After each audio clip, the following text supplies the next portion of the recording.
అందరికీ పేరు పేరున ఉద్యమ జైవ్యంలో ప్రత్యేకంగా నేషనల్ అట్రాసిటీస్ ప్రివెన్షన్ ఫోర్స్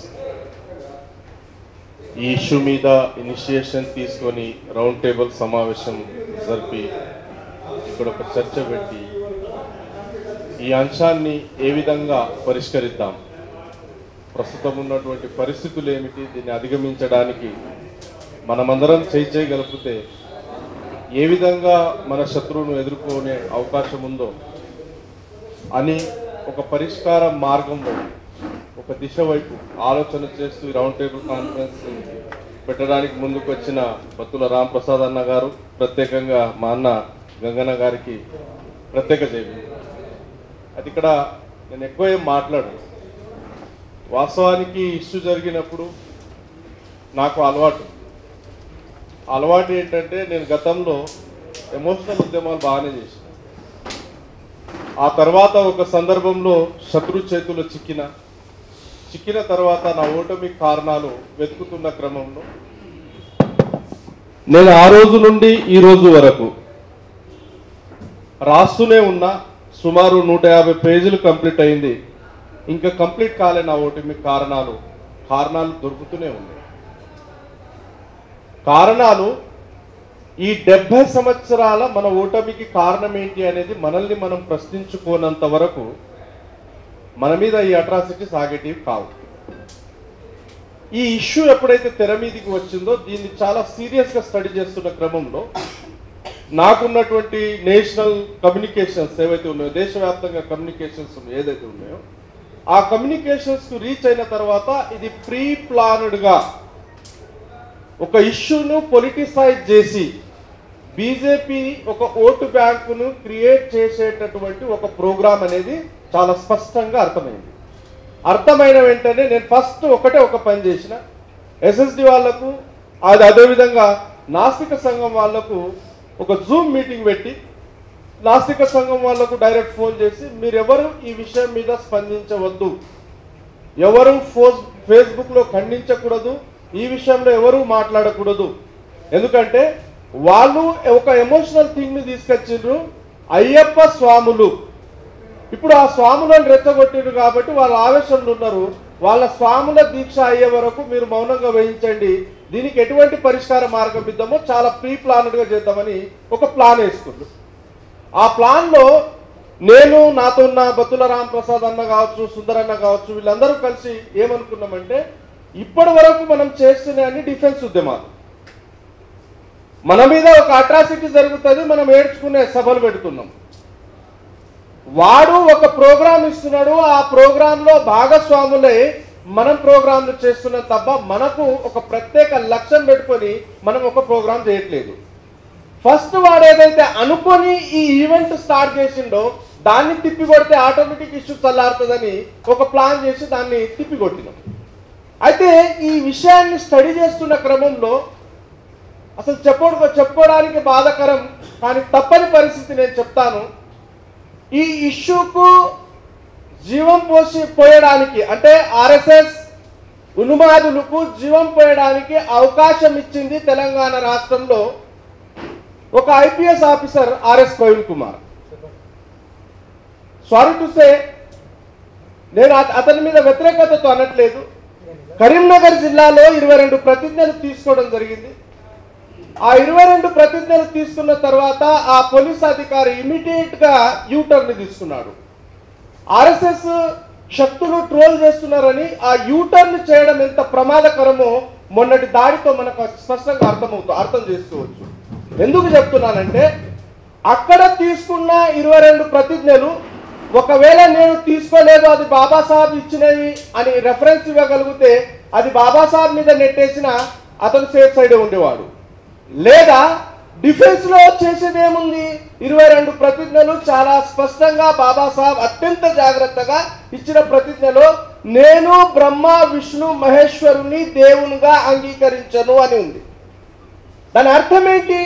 నేను అంగీకరించను, నేను నమ్మను, నేను పూజించను అంటే నేను అనే అధికారం నాకు రాజ్యాంగబద్ధమైనటువంటి అధికారం. రాజ్యాంగబద్ధమైనటువంటి అధికారం ఉన్నప్పటికీ ఒక ఉన్నత హోదాలో ఉన్నటువంటి వ్యక్తి ఇమ్మీడియట్ గా యూటర్న్ తీసుకోవడం చేత వాళ్ళకు ఒక బలం దొరికింది. పెద్ద ఆఫీసర్ని తల వంచి గుళ్ళు గోపురాలు తిరిగేటట్టు చేసిన మామూలు యాక్టివిస్టులు సంగతి ఏంటి, వాళ్ళ సంగతి అయితే మేము ఎప్పుడైనా తేల్చుకుంటామని వాళ్లకు అప్పుడు ఒక బలం వచ్చింది.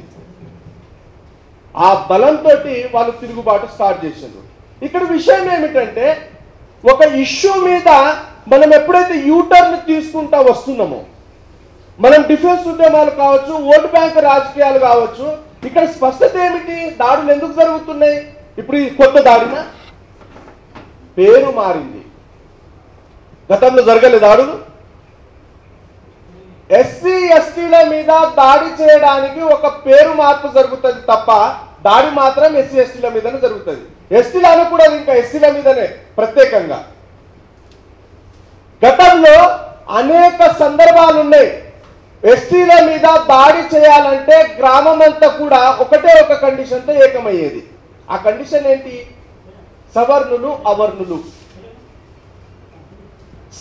సవర్ణులు అందరూ కలిసి, సవర్ణులు చూడండి ఎంత జాగ్రత్తగా కలుపుకున్నాడు వాడు. సవర్ణులో ఓబీసీ కమ్యూనిటీతో పాటు అన్ని కులాలను ఇంక్లూడింగ్ ట్రైబల్ కమ్యూనిటీని కూడా కలుపుకొని ఎస్సీల మీద భౌతిక దాడులకు గతంలో చాలా రకాల ప్రయత్నాలు జరిగినాయి. చారిత్రాత్మక రకరకాల ఆధారాలు ఉన్నాయి.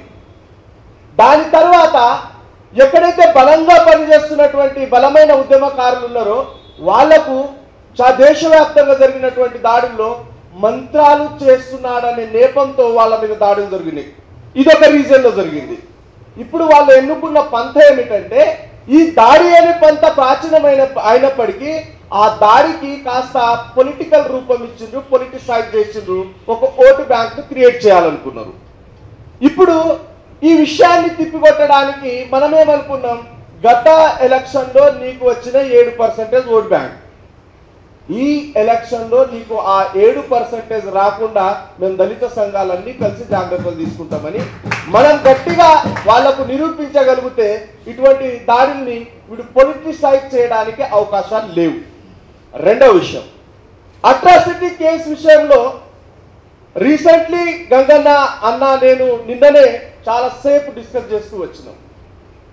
అసలు తెలంగాణ రాష్ట్రంలో కేసీఆర్ ప్రభుత్వం అట్రాసిటీ కేసు మీద ఎంత భయంకరమైన ఆ విషయాలను నిర్వీర్యం చేస్తున్నాడంటే దేశవ్యాప్తంగా ఎక్కడ బీజేపీ పాలిత రాష్ట్రంలో కూడా జరుగుతలేవని చాలా స్పష్టంగా అర్థమైంది. స్పష్టంగా ఇట్స్ అట్రాసిటీ.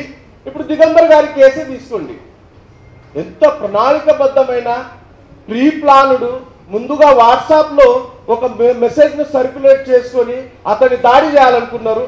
అసలు ఆ మెసేజ్ నేను చూశాను, షేర్ చేసిన విషయము అది పెద్ద మెసేజ్ ఏం కాదు, కానీ అతను అంబేద్కరిస్తూ ఆ ప్రాంతంలో కమ్యూనిటీని చైతన్యం చేస్తున్నటువంటి ఒక గొప్ప వ్యక్తి, ఒక గొప్ప యాక్టివిస్ట్.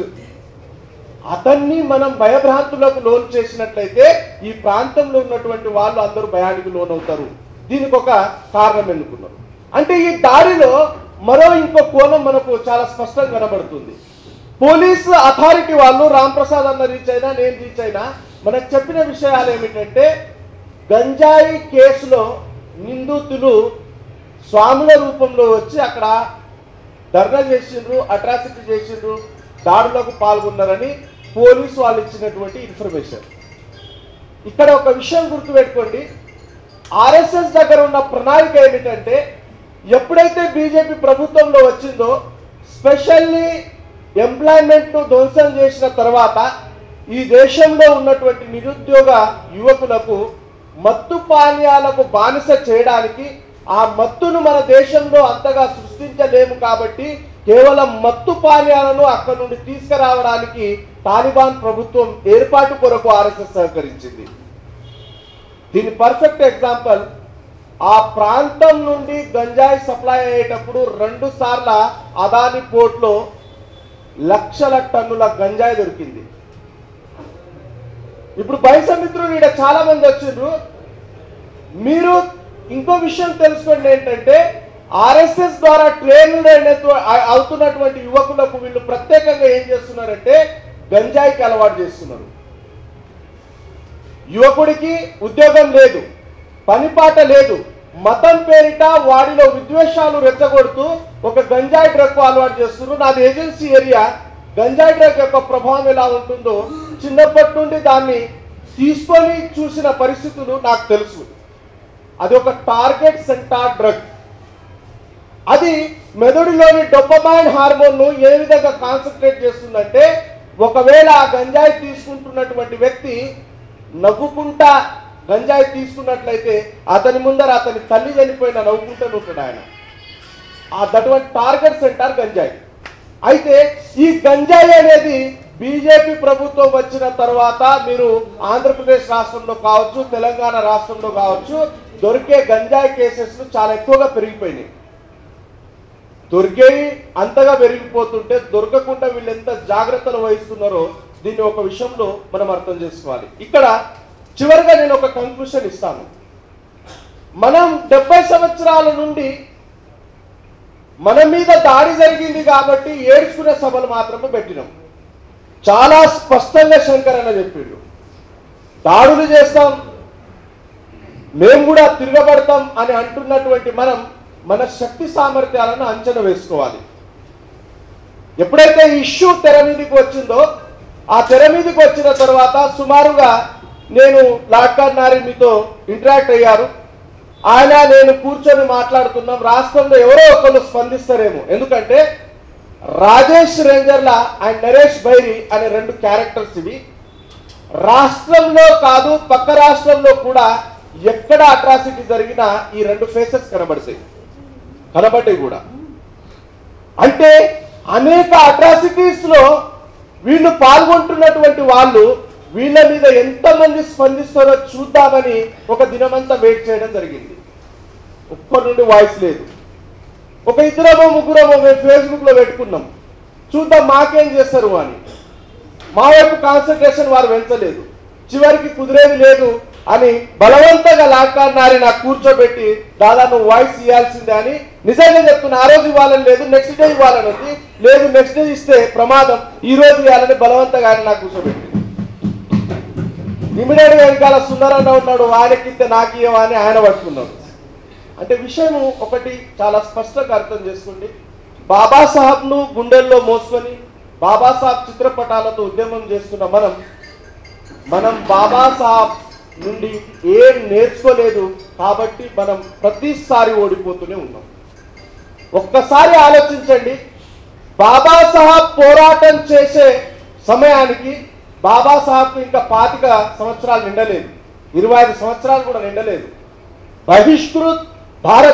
బహిష్కృత్ హితకారిణి సభ పెట్టినప్పుడు బాబాసాహెబ్కి 25 సంవత్సరాలు కూడా ఉండవు. 1924లో ఆ సభ ఏర్పాటైంది. క్యాల్కులేట్ చేయండి, 1891 నుండి 1924 వరకు బాబాసాహెబ్ వయసు ఎంతాను. అటువంటి బాబాసాహెబ్ ఈ దేశంతో పోరాటం చేస్తున్నప్పుడు చాలా పకడ్బందీ ఒక యుద్ధ వ్యూహాన్ని నిర్మాణం చేయడం జరిగింది. బాబాసాహెబ్కు చాలా స్పష్టత తెలుసు, నాకంటే ముందు పోరాటం చేసిన ప్రతి ఒక్కరిని ఈ బ్రాహ్మణ ధర్మం అయితే అంతం చేసింది లేదా బ్రాహ్మణీకరణలో భాగం చేసింది. వీడికి నేను అవకాశం ఇవ్వకూడదంటే నేను నా చుట్టూ ఒక రక్షణ వలయాన్ని నిర్మాణం చేసుకోవాలని ఒక మంచి ఆలోచనతో ఆ రోజు మహర్ రెజిమెంట్ బెటాలియన్ లో పనిచేసి, ఆ మహర్ రెజిమెంట్ బెటాలియన్ రద్దయిన తర్వాత ఖాళీగా ఉన్నటువంటి ఆ మహర్ సైనికులతో చర్చలు జరిపి ముందుగా సమతా సైనికులు అనే ఒక ఆర్గనైజేషన్ నిర్మాణం చేసిండు. బాబాసాహెబ్ పోరాటం 1924 నుండి స్టార్ట్ అయితే 1956 వరకు సుమారుగా నేను బాబాసాహెబ్ అంగరక్షకుడు గురూజీ ససాల్కర్ని ప్రత్యక్షంగా కలిసి అడిగిన, వాళ్లకు ప్రత్యక్షంగా తెలిసిన వ్యూహాలు సుమారు బాబాసాహెబ్ మీద 20 సార్లు హత్యాయత్న ప్రయత్నాలు చేసింది ఈ బ్రాహ్మణీయ వ్యవస్థ. కానీ ఆ 20 సార్ల హత్యాయత్న ప్రయత్నాల్లో బాబాసాహెబ్ వెంట్రిక కూడా ప్రమాదం రాకుండా జాగ్రత్త పరిచింది ఆ సమతా సైనిక్ దళ అనే ప్రొటెక్షన్ వింగ్. అంటే ఒక్కడు ఈ దేశంతో పోరాటం చేస్తున్నప్పుడు వీళ్ళు ఏం చేస్తారు, నాకంటే ముందు పోరాటం చేసినటువంటి జ్యోతిరావు ఫులే పట్ల ఏం చేసిండ్రు, ఛత్రపతి శివాజీ మహారాజ్ని ఏం చేసిండ్రు, సంత్ తుకారాం పట్ల ఏం చేసిండ్రు, సంత్ రవిదాస్ను హత్య చేసి ఏం చేసిండ్రు, ఇవన్నీ విషయాలు దృష్టిలో పెట్టుకొని ఈ వ్యవస్థకు ఎక్కడ అవకాశం ఇవ్వకుండా 1956 వరకు బాబాసాహెబ్ ఒక మూమెంట్ను లీడ్ చేసిండ్రు అత్యంత జాగ్రత్తగా, ఒక మంచి యుద్ధ వ్యూహంతో. ఆ రోజు ఒక్కడే మనిషి నడి రోడ్డు మీద నిలబడి 1927లో మనుధర్మ శాస్త్రాన్ని తగలబెట్టిండు. మనుధర్మ శాస్త్రం తగలబెట్టినప్పుడు సర్దార్ వల్లభాయ్ పటేల్ హుటాహుటిన పరిగెత్తుకుంటా గాంధీ దగ్గర వచ్చేసి ఈ అంబేద్కర్ని ఇట్లనే వదిలేస్తే రేపు మన అన్ని ధర్మ గ్రంథాలను తగలబెడతాడు, ఈయన ఎట్లనే అడ్డుకోవాలంటే అప్పుడు గాంధీ ఒక విషయం అడుగుతాడు పటేల్కు, అతనంత జ్ఞానం ఉందా అతన్ని అడ్డుకోవడానికి అంటాడు. సర్దార్ పటేల్ మౌనం వహిస్తాడు. ఆయన ఏమంటాడంటే ఆయనకు గెలక మాకు, ఆయన గెలుకుతే రేపు నీ భగవద్గీతను తగలబెడతాడని చెప్తాడు. అంటే బాబాసాహెబ్ యొక్క పవర్ అది. కాళారామ మందిర ప్రవేశ పోరాటం చూసినా అక్కడ రాళ్లతో దాడులు చేసిండ్రు. అయినా ఈ వ్యవస్థకు ఒక మెసేజ్ ఇవ్వాలనుకున్నారు, ఇచ్చిండ్రు. మహాచెరువు పోరాటంలో దాడులు జరిగినాయి, అయినా ఆ మహాచెరువు పోరాటంలో విజయం సాధించి ఆ చెరువులో నీళ్లు తాపి చూపెట్టిండు. అంటే బాబాసాహెబ్ను ఆదర్శంగా తీసుకున్న మనం బాబాసాహెబ్ అనుసరించినటువంటి వ్యూహాలను మనం అనుసరించలేదు కాబట్టి 70 సంవత్సరాల నుండి మనం ఓటమికే కారణమవుతున్నాం.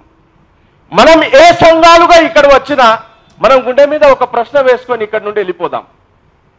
ఈ వ్యవస్థలో ఏ వ్యవస్థతోనైనా మీరు పోరాటం చేస్తున్నప్పుడు మీకు ఒక ప్రత్యేకమైన లక్ష్యం లేనప్పుడు, ఆ లక్ష్య సాధన దిశగా మీ ప్రయాణం లేనప్పుడు, ఆ శత్రువు యొక్క బలగం అంచనా వేయనప్పుడు, శత్రు బలహీనతను తెలుసుకోలేనంత వరకు అతడి మీద మీరు విజయం సాధించలేరు. మనం అంటున్నాం, అనడానికి ఏముంది, దాడికి ప్రతి దాడి చేస్తామని. నిజంగా ఆ స్థాయిలో ఉన్నామా? కేవలం మెసేజ్ను షేర్ చేసినందుకే ఒక 300-400 మంది చుట్టుముట్టు కొట్టిండ్రు, పెద్ద మనిషి అని చూడకుండా. ప్రతి ఒక్కళ్ళని డిఫెన్స్ లో పడేసింది ఆ ఉద్యమం. ఈడ మనం రొమ్ము విరిచి మాట్లాడడం కాదు, ఇక్కడ మన బలహీనతల కారణం ఏమిటి, మన ఓటమికి కారణం ఏమిటి, ఇవి పునరావృతం కాకుండా ఏ విధంగా జాగ్రత్తలు పడదామని వ్యూహంతో ప్లాన్ చేస్తే నిజంగా వ్యవస్థ మెడలు మనం వంచవచ్చు. మీకు ప్రత్యేకంగా ఒక ఎగ్జాంపుల్ చెప్తా. ఆ సమావేశంలో ఇక్కడ ఉన్నటువంటి వాళ్ళలో కొంతమంది ఉన్నారు. SC/ST అట్రాసిటీ కేసు పట్ల సుప్రీంకోర్టు జడ్జిమెంట్ ఇచ్చింది, నిర్వీర్యం చేద్దామని. సమతా సైనిక్ దళ యొక్క జాతీయ సమావేశం జరుగుతుంది. అన్ని రాష్ట్రాల నుండి సమతా సైనిక్ దళ్ మెయిన్ స్ట్రీమ్ లో ఉన్నటువంటి ఆఫీసర్స్ అందరూ సమావేశమయ్యారు. ఈ ఇష్యూ జరిగింది. చివరికి ముగింపుగా సమతా సైనిక్ దళ్ జాతీయ అధ్యక్షులు ఉమేష్ సింగ్ గౌతమ్ గారు, లేదు మనకు అట్రాసిటీ ఇష్యూ ఉంది కదా, ఖచ్చితంగా దీన్ని మనం ఒక ప్రకటన చేద్దామంటే, నేను గొప్పగా చెప్పుకోవడానికి చెప్పుకోలేదు, ఆ డైరీ రవీంద్ర బౌద్ధ్ గారి దగ్గర ఉంది. భారత్ బంద్ ఈ డేట్న పెడదామని ఆ రోజు మేము డిక్లేర్ చేసుకున్నాం. ఇప్పటి వరకు సెంట్రల్ ఇంటెలిజెన్స్ వాళ్ళు దీన్ని అనౌన్స్ చేసింది ఎవరు అని వెతుకుతున్నా ఎవరికి దొరకలేదు. నేను స్పష్టంగా ఈరోజు చెప్తున్నా, అది ఆ రోజు డిసైడ్ అయింది హైదరాబాద్లోనే. ఆ భారత్ బంద్ ఈ దేశంలో ఎంత పెద్ద మూమెంట్ తగలబెట్టిందంటే ఇమ్మీడియట్ గా కేంద్ర ప్రభుత్వం దిగొచ్చి ఆ తర్వాత అట్రాసిటీ చట్టాన్ని ఎంత గొప్పగా మళ్ళా సవరించిందంటే పాత చట్టం కంటే ఇంకా పకడ్బందీగా నిర్మాణం చేయడం జరిగింది. ఇప్పుడు రాష్ట్ర ప్రభుత్వం అట్రాసిటీ చట్టాన్ని నిర్వీర్యం చేస్తున్న క్రమంలో ఈ ఉన్మాదులకు ఒక బలం దొరికింది. ఏమవుతుంది, కేసులో 41 CRPC కింద మనకు బెయిల్ దొరుకుతుంది అనుకుంటున్నారు. ఏమవుతుంది, కేసులో డిఎస్పీని మేనేజ్ చేస్తే ఈ కేసు నుండి బయటకు వస్తుందని అనుకుంటున్నారు. నేను ఇప్పటి నుండి అంటలేను, కార్తిక్ నవయాన్ బౌద్ధ్ గారు, అడ్వకేట్ డాక్టర్ కార్తిక్ నవయాన్ బౌద్ధ్ గారు, నేను ఇద్దరం కలిసి గత 4 years బ్యాక్ ఒక ప్లాన్ చేసుకున్నాం. అసలు రాష్ట్ర వ్యాప్తంగా ఇప్పటి వరకు డిఎస్పీ స్థాయిలో, అంటే SC/ST atrocity case investigation officer, DSP, ACP, మేము డైరెక్ట్ గా ఆర్టీ యాక్ట్ పెట్టి ఈ కాలం నుండి ఈ కాలం వరకు నీ దగ్గర నమోదైనటువంటి అట్రాసిటీ కేసులు ఎన్ని, దాంట్లో శిక్ష పడ్డవాళ్ళు ఎంతమంది, మీరు అరెస్ట్ చేసిన ఎన్ని కేసులు ఉన్నాయి, ఆ ఫాల్స్ కేసెస్ అని కొట్టేసిన ఎన్ని కేసులు ఉన్నాయి, ఇన్ఫర్మేషన్ కావాలంటే కార్తిక్ నవయాన్ బత్తుల గారి దగ్గర ఉన్నాయి. మేము ఆ విషయాలను సేకరించిన తర్వాత ఒక మూమెంట్ను డెవలప్ చేసినాం ఇంటెలెక్చువల్ క్లాస్లో. అయితే ఇప్పుడు రాష్ట్ర ప్రభుత్వం ఎస్సీ ఎస్టీ చట్టం మీద అనుసరిస్తున్న వైఖరిని తిప్పికొట్టాలంటే ఆ రోజు దేశవ్యాప్తంగా భారత్ బంద్ను మనం ఏదైతే పిలుపునిచ్చి దేశాన్ని తగలబెట్టే ఒక ఉద్యమాన్ని చేసినామో డెఫినెట్గా రానున్న అతి స్వల్ప కాలంలో తెలంగాణ రాష్ట్రంలో అటువంటి ఒక మూమెంట్ను తీసుకొస్తే కానీ తెలంగాణ రాష్ట్రంలో మనకెవ్వరికీ సెక్యూరిటీ లేదు. ఇక ఆ మూమెంట్ను ఎలా లీడ్ చేద్దాం? నేనైతే ఏమంటున్నానంటే బత్తుల రాంప్రసాద్ గారు మరియు గంగన్న గారు రాష్ట్ర వ్యాప్తంగా జరుగుతున్నటువంటి అట్రాసిటీస్ మీద చాలా గొప్పగా వర్క్ చేస్తున్నారు. మనం వర్క్ను పంచుకుందాం. అన్నీ నేనే నాయకుడు ఉండాలి, నేనే ముందర రావాలి, నేనే లీడ్ చేయాలన్నప్పుడు ఎవడేం చేయలేడు. ఇక్కడ వాళ్ళిద్దరూ అట్రాసిటీ ఇష్యూను టేకప్ చేసినప్పుడు అట్రాసిటీస్ ఇష్యూస్ వాళ్ళకే వదిలేసి వాళ్ళిప్పుడు అందరినీ కోఆర్డినేట్ చేస్తారు. అట్రాసిటీ అనేది కేవలం మాలనది కాదు, కేవలం మాదిగలది కాదు, లేదా ఏ ఉపకులాలది కాదు, ఎస్సీ ఎస్టీ అట్రాసిటీ కేసు అది. వీళ్ళిద్దరు ఇనిషియేషన్ తీసుకోగలిగితే ఫిబ్రవరి 1st వీక్న ఇప్పుడు దాదాపు అనుకోకుండా ఎమర్జెన్సీగా పెట్టాలి కాబట్టి ఉన్నటువంటి కాంటాక్ట్ ద్వారా మీ అందరికీ ఇక్కడ సమావేశంలో పిలవడం జరిగింది. ఇప్పుడు మిస్ అయినటువంటి ప్రతి ఆర్గనైజేషన్స్కు ఇన్వాల్వ్ చేస్తూ మరో రౌండ్ టేబుల్ కాన్ఫరెన్స్ను తిరిగి హైదరాబాద్లో నిర్మాణం చేద్దాం. ఆ రౌండ్ టేబుల్ కాన్ఫరెన్స్లో మనం తీసుకుపోయే ప్రోగ్రాం ఏంటంటే బహిరంగ సభకైతే ప్రభుత్వం భయపడది, బహిరంగ సభకు ప్రభుత్వం భయపడది. ప్రభుత్వం దగ్గర కొన్ని లెక్కలు ఉన్నాయి. ప్రవీణ్ కుమార్ గారు రాజీనామా చేసి నల్గొండ ప్రాంతంలో బహిరంగ సభ పెట్టి లక్షల మందిని ఆర్గనైజ్ చేసిండ్రు. టీఆర్ఎస్ వర్గాలు ఏమన్నాయి తెలుసా? ఓటుగా కన్వర్ట్ అయితే కదా మనం భయపడ్డానికన్నీ. మునుగోలులో ప్రత్యక్షంగా చూసినాం, 4000 ఓట్లు రాలేదు. బహిరంగ సభలకు వాళ్ళు భయపడేది లేదు. మనం హైదరాబాద్లో ట్యాంక్ బండ్ను ముట్టడిద్దాం, మార్చ్ చేద్దాం. ఆ మార్చ్ చేయడానికి ఉన్నటువంటి ఛాలెంజెస్ ఏమిటి? ఆ సమావేశంలో వచ్చిన మొత్తం ఆర్గనైజేషన్స్తో, అంటే ఇక్కడ అన్నకు చేసే రిక్వెస్ట్ ఏంటంటే ఆ సమావేశం ఇప్పుడు కేవలం సింగిల్ వర్డ్తో పెట్టకుండా ఒక జేఏసీ పేరిట పెట్టి, లేదా జేఏసీ ఆ రోజు నిర్మాణం చేస్తున్నట్లయితే దళిత సంఘాల రౌండ్ టేబుల్ సమావేశం పేరిట ఆర్గనైజ్ చేద్దాం. అన్ని సంఘాలను పిలుచుకొని మనం ఒక కార్యాచరణ నిర్మాణం చేద్దాం. అయితే ఇక్కడ 1,00,000 మందితో చేయొచ్చు అనేది నేను వట్టిగా చెప్పట్లేదు. రాజేష్ రేంజర్ల నరేష్ బైరి విషయంలో మేము చాలా డీప్గా స్టడీ చేస్తున్న క్రమంలో సుందరన్న T10 CEO ఆయన నేను డిస్కస్ చేస్తున్న క్రమంలో అసలు పబ్లిక్ ఎంత రెస్పాండ్ అవుతుంది, ప్రతి ఒక్కడు రగిలిపోయి ఉన్నాడు. లీడ్ ఎవరన్నా తీసుకుంటే మేము వస్తామనడానికి యువకులు సిద్ధంగా ఉన్నారు. ఏం జరిగినా మేము ఖచ్చితంగా నిలబడతామనడానికి సంఘాలలో సిద్ధంగా ఉన్నారు. ఆ విషయంతో చెప్తున్నా. అన్న 50,000 మంది అన్నారు, 50,000 కాదు 1,00,000 మంది టార్గెట్ పెడదాం, హైదరాబాద్ను చుట్టుముడదాం. హైదరాబాద్ను చుట్టుముట్టనంత వరకు ఈ కేసులో చాలా సీరియస్గా ఒక విషయం చెప్తున్నా. టీఆర్ఎస్ బీజేపీ రెండు కలిసి ఆడుతున్నటువంటి రాజకీయ క్రీడ ఇది. ఒకవేళ దళితుల పట్ల విచక్షణ కేసీఆర్కు ఉన్నట్లయితే, లేదా మన ట్విట్టర్ మనిషి కేటీఆర్కు ఉన్నట్లయితే ఇంత సీరియస్గా తెర మీదికి వచ్చినటువంటి ఇష్యూల మీద ఇద్దరు తండ్రి కొడుకులు ఎందుకు స్పందించలేదు? మొన్న కవితమ్మ ఆమె ఇంటి మీద మత ఉన్మాదులు దాడి చేసేసరికి మేధావులు మౌనం వహించడం ప్రమాదకరమని చెప్తుంది. అమ్మ నువ్వు ప్రభుత్వంలో ఉన్నావు కదా, మరి ఇప్పుడు నీ మౌనాన్ని నేనే అంగీకరించాలి, ఇండైరెక్ట్గా ఈ దాడిని నువ్వు చేయిస్తావని అంగీకరించాలా? అంటే ఇక్కడ టీఆర్ఎస్ బీజేపీకి ఉన్నటువంటి ఒక రాజకీయ ఒప్పందం ఏమిటంటే, ఆ రాజకీయ క్రీడ ఏమిటంటే ఆర్ఎస్ఎస్ కు ఉన్నటువంటి స్పష్టమైన ఎజెండా కాంగ్రెస్ ను రానున్న 100 సంవత్సరాల్లో పూర్తిగా ఖతం చేయాలి. ఆ ఎజెండాలో భాగంగా కేసీఆర్ కు బీజేపీ ఇచ్చినటువంటి వర్క్ ఏంటంటే నువ్వు ఎంతవరకైనా రాజకీయం చేయి, కాంగ్రెస్ రాకుండా కాస్త బీజేపీని పుష్ చేయి అని చెప్పడం జరిగింది. ఇప్పుడు కాంగ్రెస్ సీట్లు తగ్గి బీజేపీ సీట్లు పెరుగుతాయి. కేసీఆర్ ఎజెండా ఫుల్ఫిల్ అయిపోతుంది, బీజేపీ అతన్ని టార్గెట్ చేయదు. కాబట్టి కేసీఆర్ టీఆర్ఎస్ ప్రభుత్వం బీజేపీ కలిసి ఆడుతున్నటువంటి రాజకీయ క్రీడ ఇది. దీనికి మనం సూటిగా స్పష్టంగా ఆ సభాముఖంగా సమాధానం చెప్పగలిగితే ఏం లేదు. బీజేపీ ఏదైతే దీన్ని ఆర్గనైజ్ చేసి హిందూ ఓట్లను పోలరైజ్ చేస్తాందో, ఇప్పుడు నేను చెప్తున్నా, నేను ఈ మూమెంట్ లీడ్ చేయడంతో పాటు నాకున్నటువంటి జాతీయ స్థాయిలో కమ్యూనికేషన్స్తో నేను ఒక లాబింగ్ కూడా చేసిన. ఖచ్చితంగా చూడండి, మీరు ఎలక్షన్లో బీజేపీ వాళ్ళు వచ్చిన తర్వాత దళితులతో నిలబడ్డ క్యాండిడేట్తో దాడులు చేయిస్తా అని చెప్పిన. అది నాకు పాసిబుల్. ఎలక్షన్ టైంలో అంత హడావిడి వాతావరణం, వాడంత ప్రొటెక్షన్ ఇచ్చుకోలేడు, వచ్చినోడి మీద దాడి చేయడం పెద్ద కథ కాదు. దేశవ్యాప్తంగా బీజేపీ వాళ్ళు ఎక్కడ పోయినా దేశవ్యాప్తంగా అనేక దాడులు జరిగినాయి. అస్సాం రాష్ట్రంలో కావచ్చు, బెంగాల్ రాష్ట్రంలో కావచ్చు, బీహార్ రాష్ట్రంలో కావచ్చు, బీజేపీ తరఫున నిలబడ్డ ప్రతి ఒక్కళ్ళ మీద డైరెక్ట్గా దాడులు జరిగినాయి కాబట్టి బీజేపీ భయపడ్డది. ఇప్పుడు నేను డైరెక్ట్ సంకేతాలు ఏమిచ్చినా అంటే, మీరు ఏదైతే ఓటును హిందూ ఓటును పోలరైజ్ చేయడానికి ఈ అంశాన్ని తెర మీదకి తెచ్చిండ్రో, గత ఎలక్షన్లో మీకు వచ్చిన ఓటు పర్సెంటేజ్ 7%, గెలిచిన సీటు 1 రాజాసింగ్. ఆ రాజాసింగ్ ను కూడా ఇంట్లో కూర్చోబెడతాం, ఆ 7%ను కూడా తగ్గిస్తాం అని ఒక లాబింగ్ చేసేసరికి ఆ ఇష్యూ ఎక్కడికక్కడ క్లోజ్ చేయడం జరిగింది. అయితే ఈ విషయంలో ఒక తీవ్రత ఉంది, ఒక సీరియస్నెస్ ఉంది. ఒక విషయం చాలా స్పష్టంగా గమనించండి, ఈ ఇష్యూను తెర మీదికి తెచ్చింది కర్ణాటక మోడల్ కింద.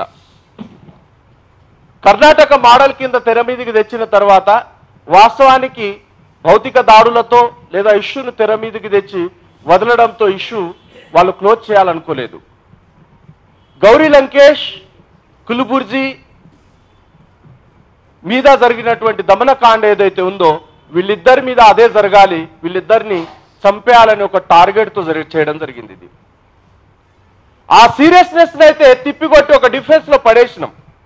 వాస్తవానికి దీంట్లో అందరి హస్తం ఉంది, అందరు కోఆర్డినేషన్ ఉన్నారు, అందరు కమ్యూనికేషన్ ఉన్నారు. ఇక్కడ హీరోలు ఎవరు కాదు, అందరం జీరోలమే, అందరం బాధితులమే. ప్రతిసారి మనం ఏడ్చుకునే సభలు పెడుతున్నాం. ఇప్పుడు ఏడ్చుకునే సభలు కాదు, ఏడిపించే సభల కొరకు మనం సన్నద్ధమవుదాం. ఆ సభాముఖంగా ఆ 1,00,000 మందితో మార్చేయడానికి మనం ఏం చేయబోతున్నాం, ఎలా చేయబోతున్నాం, ఆ రౌండ్ టేబుల్ సమావేశంలో పూర్తి డిజైన్తో అందరితో చర్చించిన తర్వాత. అయితే దయచేసి ఒక విషయం వచ్చిన వాళ్ళు చాలా స్పష్టంగా అర్థం చేసుకోండి. నేను ఇక్కడ పోవాలని తొందరేం లేదు, నాకు రేపు పూణే జర్నీ ఉంది. 3 days కంటిన్యూ నా కాన్ఫరెన్సెస్ ఉన్నాయి కాబట్టి నేను దానికి కాస్త సన్నద్ధం కావాలని వెళ్తా అన్నా. వేరే విషయం ఏం కాదు, కోపంతో కాదు, అలిగిపోవడం కూడా కాదు, కూర్చునే ఓపిక నాకుంది. దయచేసి మనం ఒక రౌండ్ టేబుల్ సమావేశం ఏర్పాటు చేసిన తర్వాత ఏ విషయం మీద చేసినామో ఆ విషయం మీద మాత్రమే స్పష్టంగా మాట్లాడడానికి ప్రయత్నం చేద్దాం. మాటలు అందరికీ వస్తాయండి. మనం బాబాసాహెబ్ వారసులం. ఈ దేశంలో అందరికంటే ఎక్కువ గొప్ప జ్ఞానం ఉన్నటువంటి వ్యక్తులం మనం. దొరికిన ప్రతి పుస్తకాన్ని జీర్ణం చేసుకునే కెపాసిటీ మనకు ఉంది.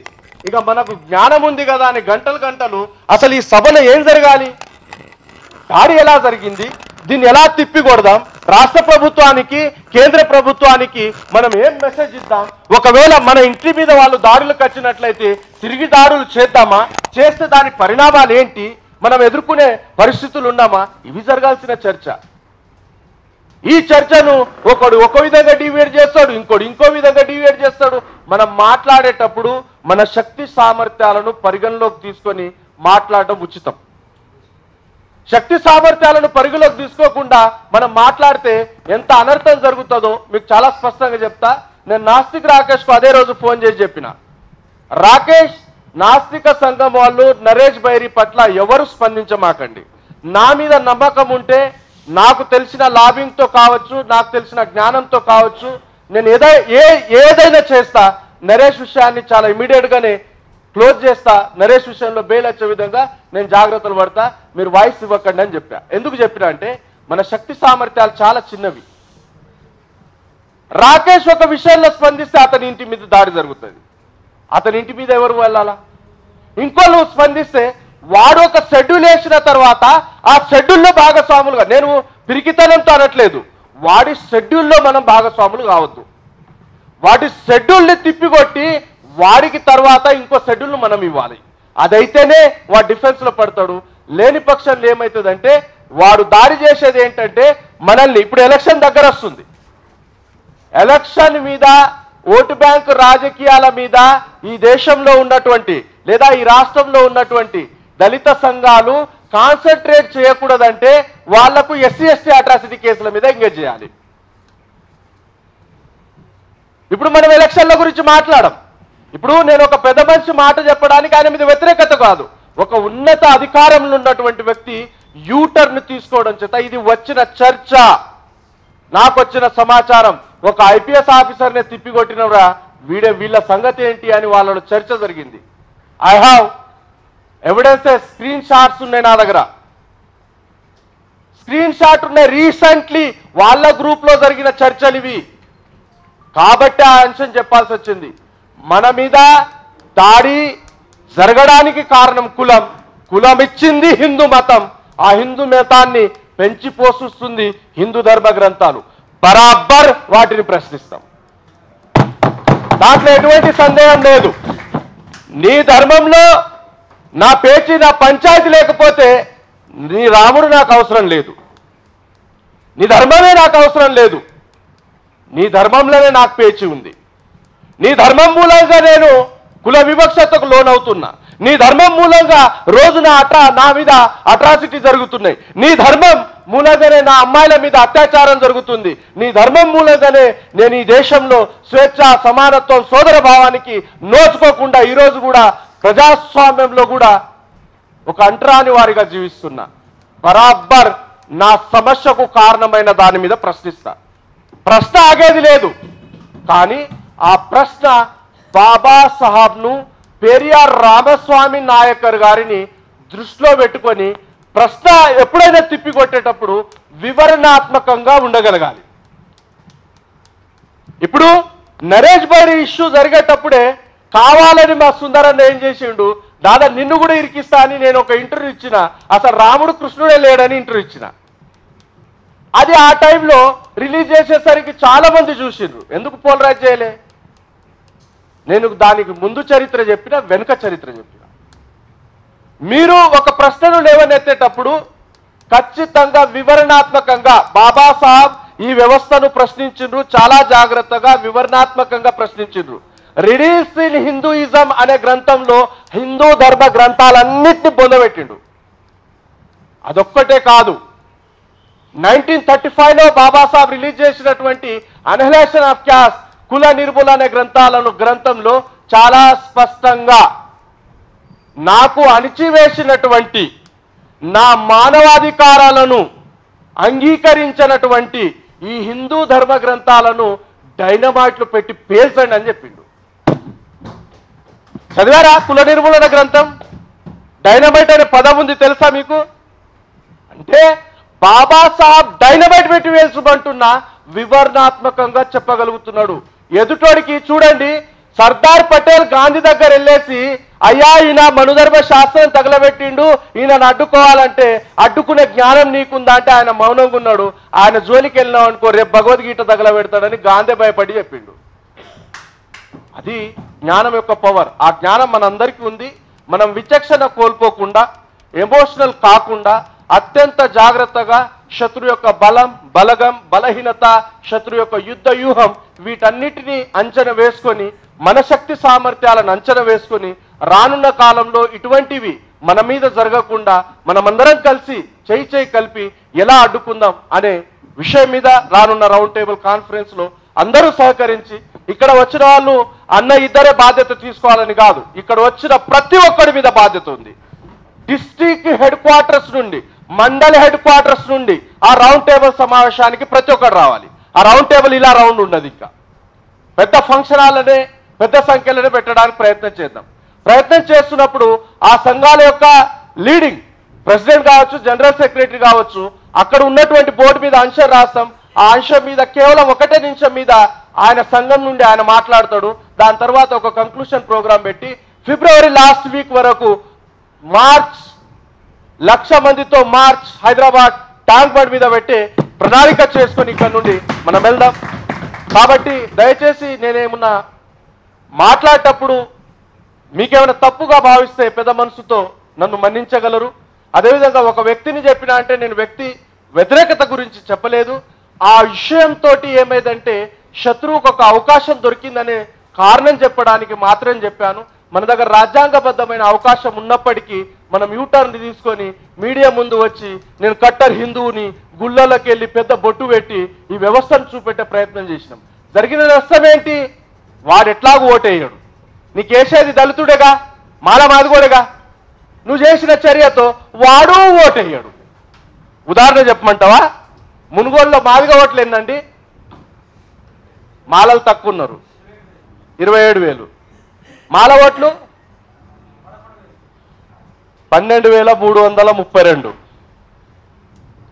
ఓట్లు ఎన్ని వచ్చినాయి? నిన్న ఒక పెద్ద మనిషితో చర్చ జరిగింది, బీఎస్పీ పెద్ద మనిషి. వ్యతిరేకత ఉంటే నేను ఆయనకు టైం ఇయ్య. ఏం చేస్తే రీచ్ అవ్వచ్చు అనే విషయం మీద రాత్రి 12:30 వరకు చర్చ జరిగింది. నేను చాలా స్పష్టంగా చెప్పిన, ఆ యూటర్న్ మూలంగా మునుగోలులో చాలా భయంకరంగా దాడి జరిగింది.